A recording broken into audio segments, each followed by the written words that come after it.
Natalia on Luxury with Natalia. I'm joined today by Olivia, who's on the other side of the world, literally in New Zealand. How are you, Olivia? I'm good. We've just had the announcement today that we're getting our lockdown restrictions lifted slightly in a week's time. So, it's a big day down here. That is exciting. How long have you been locked down for now? It will have been a month on this Wednesday coming.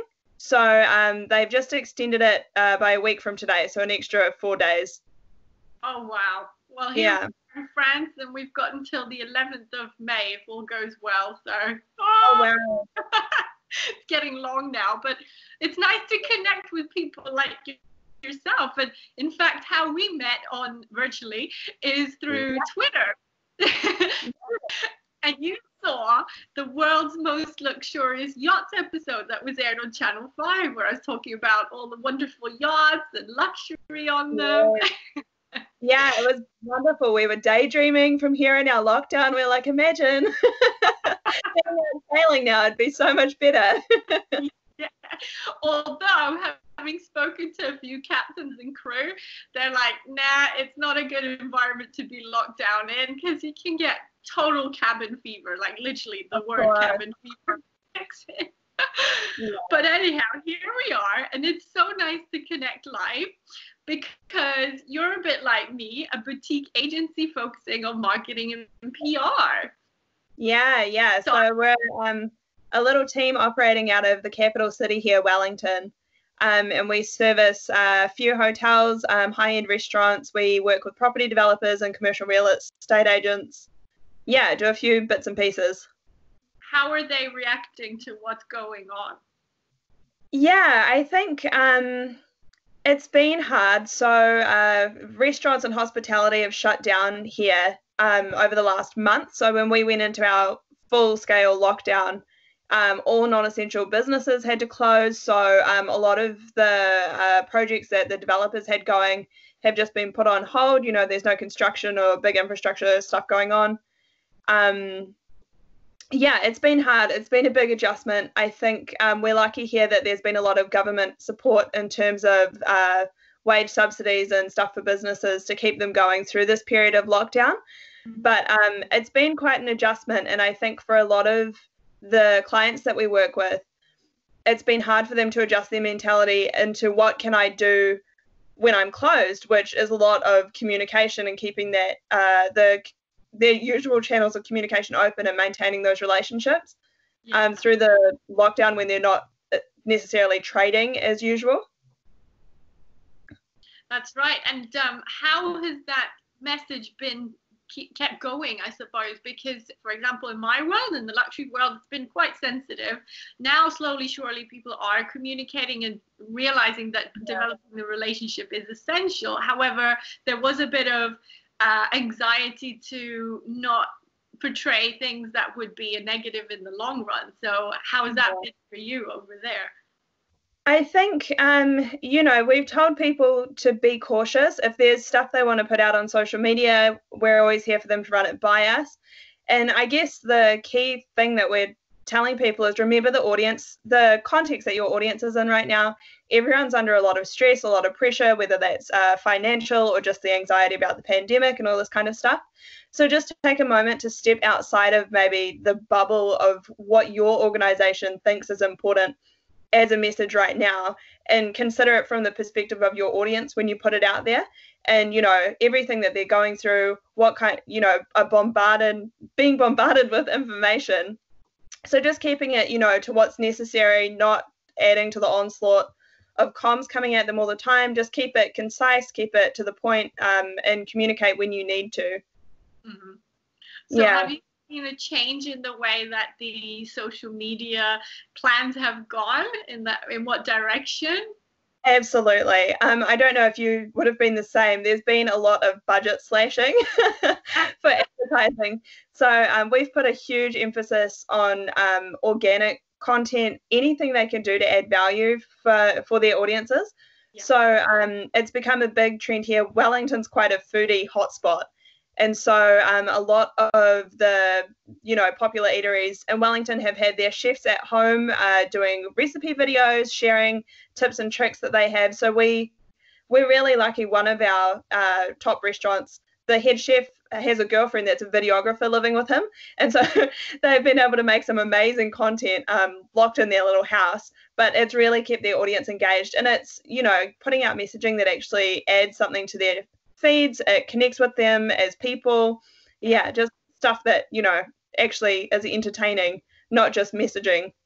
That's right. So we're moved away from the product per se and actually going back to the human aspect. And I think that's really neat. And to be quite honest, one can do that in confinement with your own mobile phone. It's just being creative. And there's so many apps out there to make it even more amazing if you need to do, transitions or add music. And is that something that you provide to your clients, like help on how to make their content alive, even if you can't be there face to face to talk them through it? Yeah. That's nice. Yeah, it's been tricky coaching people through this when you can't be there to do it with them. Everyone's moved to working from home. So I think, as communications professionals, it's been a good opportunity to brush up on our interpersonal communication skills, make sure that we're patient, good at explaining what we're talking about, all that kind of stuff, talking them through, our tools of the trade and how our clients can implement them at home to make their own content where we can't be there to do it. Yeah. And hopefully that's going to put us in a negative, because with all that we're doing, these workshops and video trainings, sometimes I feel like I'm giving all my expertise away, but actually it's good, because once the lockdown is out of the way, then they will turn to us because they don't have the time to do what our jobs are. Now it's okay. They probably put their hats on going, gee, is this all the work that was going in? Like, they probably value it. Well, it's interesting, I guess, and there's another element of value that you can add, and it's that nous for, what is the context that I'm putting this messaging out into? Like, what is the litmus test of the world right now? How are people going to react? And there's that kind of instinctive stuff that I think comms, especially people in public relations, can add a lot of value in that sense.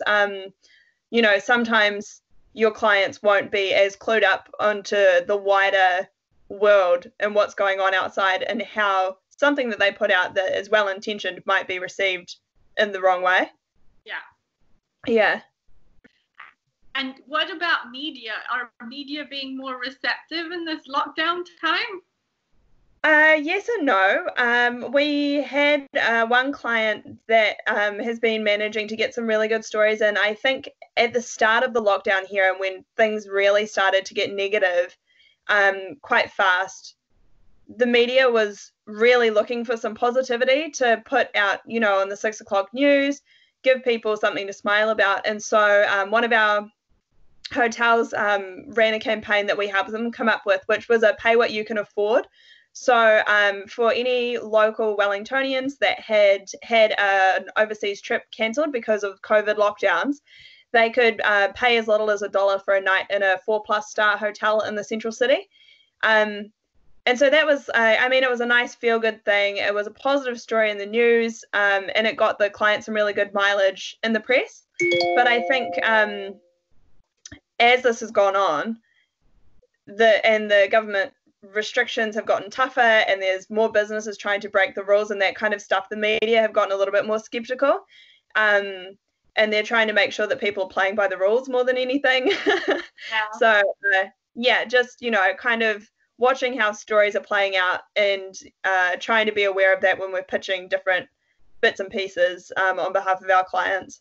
Yeah, you got to be careful about the wording and how the actual contact is perceived to the outer world, because absolutely, like you said, I remember at the heyday of the epidemic coming out with the yachting scene, it was like, well, this is the best time to go and charter a yacht and escape from the world, and now it's like perceived as a real negative. Like, you don't do that. You don't want to be perceived as the one who's flashing all that money out and and private jets turned around and stuff like that. So there's a fine line, but there is a way. And that's, I think, the bonus with working with an agency is that, well, you have that connection with the media and understanding of what they want and what is okay, and also the perceptive of the client. So it's working hand in hand, which is great. Fantastic. Yeah, absolutely. Cool. And what about crisis management plans? I know a lot of businesses don't do this, and they've been forced to kind of drum something up real quick to figure out how to make things go on. Well, I think it's fascinating because you think about a crisis management plan, and it's something that a lot of businesses, especially young businesses, I think, don't think they'll ever need. It's that thing, you don't expect to go through a crisis, which is why you need a crisis management plan, because it's unexpected. But I think what you find, well, I don't know if you find the same, in an agency environment, your clients often won't want to front foot that cost. They'd rather you spend your hours in any week, creating content or pitching stories or managing another more immediate issue. So we had a lot of work to do really fast to get plans implemented and things in place. And it was definitely a case of learning as we went. I think we got to know a lot more about some of the businesses that we're working with as we went through this process. And, with some smaller businesses, they need crisis management and crisis comms assistance across so many channels. It's everything from internal comms with their staff to managing media requests and media inquiries. We're dealing with their customer bases and their audiences online and how they communicate with those people. So it was really broad, the kind of help that we were giving. But it was really interesting kind of working through what was important for different people, and especially through the different stages of, there's a pandemic coming, it's, we're seeing it happen overseas and unfold, and this is how it's affecting other countries, bracing for that and planning for how we were going to roll out our own plans here. It was an interesting process to be a part of. I think it's been a case of really stripping back on companies and exposing them to your benefit of understanding how to better then proceed with the plan of action. So it's good. It's been a good and a bad situation because we've never had the time really to focus on certain things and to get to know our clients to that level. And perhaps it's a positive also in the long run that they will stick with you because, well, you did a great job despite this one. So, might as well stick around. Anything can happen in the future, right? Yeah. So that's now we know all the ins and outs of everything. It's like you've got no secrets. For sure. And that's cool. Okay. And what about travel in general, luxury in New Zealand? Like what is luxury in your context? Pardon? What is luxury in your context over in New Zealand? Yeah. So we have, I'm sure you'll know from your time in New Zealand, there's a lot of luxury travel, especially around the South Island. It's quite a destination for people to come and ski, beautiful sightseeing, lodging, all that kind of stuff, right through to yachting, chartered boats around the country. We're an island, all that kind of stuff. So I think it's fascinating watching the tourism industry here, and especially luxury. They're looking at having our borders closed to any foreign nationals until there's a vaccine found. So we're looking down the barrel of maybe an 18-month border closure to internationals, which I saw a statistic on Twitter the other day. Last year, we had 80% of our population, that was the total number of international visitors that came into the country. It was an 80% take of our population coming through as visitors. So it is a huge industry here. And I've been seeing a lot of luxury tourism operators here, especially in the accommodation sector, talking about how they're going to have to readjust for a domestic market. So we're not getting those big high dollar value tourists coming over from China and the United States. So they're looking at how they can reposition for a more domestic audience. Yeah. That's incredible. 80%. That's a big figure. Actually, it's quite a change. Yeah, well, I spent 3 months out there. Of course, I was working, not traveling. In fact, I didn't go to the South Island. And how busy I was, so I'll have to come back once things get better. But yeah, it's just such a fascinating place. Even North Island, the various things to see and the food, culture, people. You are such a nice, positive nation that it's refreshing to be able to go there. And then, of course, so many movies have used your backdrops.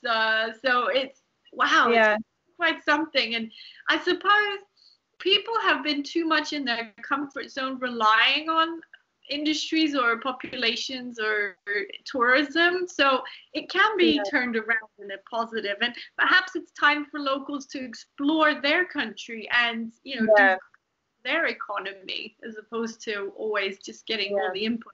So interesting times ahead. And what about the exit? Have you instructed your clients on how to proceed on that level, or not quite yet?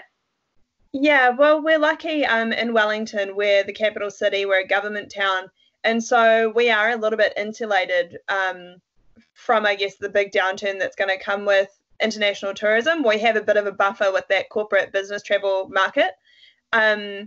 We've been watching with interest what some companies in places like Queenstown and Wanaka are doing to adjust.